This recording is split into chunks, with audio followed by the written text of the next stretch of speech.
পাবে, যেটা থেকে তুমিও তোমার মা অনেক পিঠা খেতে পারবে। এরপর টুম্পা পরীর দেওয়া সেই জাদুর পিঠাটি তাদের ঘরের উঠোনে নিয়ে রোপণ করতে থাকে।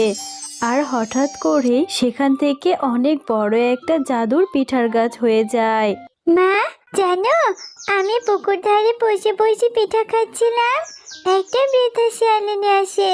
তারপর তাকে আমি পিঠা খেতে দিই, আর সে তখন একটা লাল পরী হয়ে যায়। লাল পরীটা আমাকে এই জাদুর পিঠাটি দিয়েছে, সেটা রোপণ করে জাদুর পিঠার গাছ হয়ে গেছে। চলো মা, এখান থেকে কিছু পিঠা পেড়ে আমরা বাজারে বিক্রি করব।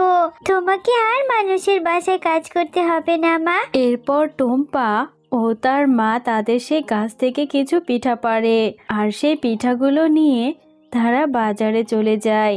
বাজারে গিয়ে তারা পিঠার একটা দোকান দেয়।